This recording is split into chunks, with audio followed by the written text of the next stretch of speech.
The entrance to the Polish embassy to Israel was defaced with 2 swastikas. Someone also scrawled the words Polish and murderers, along with obscenities.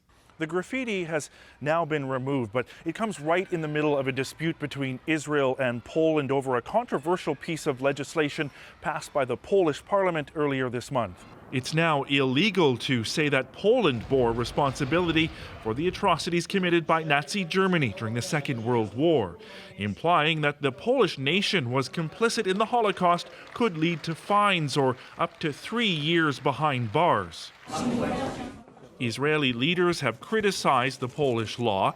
So too have advocates for Holocaust survivors here, who say it is plainly an attempt to rewrite history. There are more than 200,000 Jews that have been killed by Poles, either because they were given away to the Germans or because they killed them themselves. This University of Ottawa history professor has spent years studying the Holocaust in Poland, where he was born. He says it's simply not true that Poles who killed Jews were forced to by the Nazis.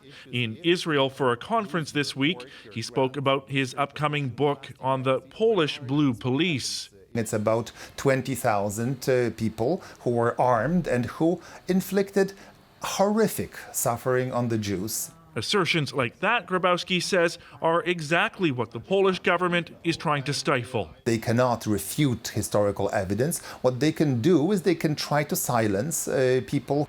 While the diplomatic dispute over the law continues, Polish workers at the embassy have asked for police protection, as officers have now launched an investigation into the racist graffiti. Derek Stoffel, CBC News, Tel Aviv.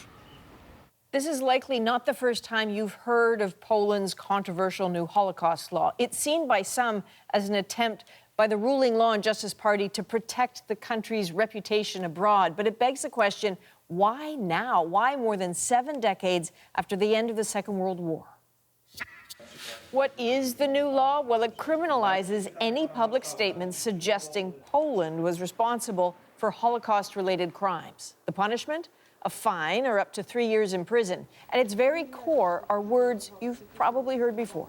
And a Polish death camp to see for himself. That, of course, the former U.S. president in 2012. Now that language is considered offensive and misleading to many Polish people. That's why Obama later wrote a letter to the Polish president calling his statement an error, adding he should have called it a Nazi death camp. The thing is, not all Poles support the new law. Some see it as anti-Semitic.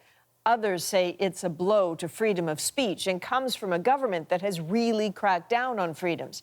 So why is this happening now? Considering various Polish governments have been fighting words like Polish death camp for decades. Well, this is a move in line with the ruling right-wing Law and Justice Party, which now holds a majority.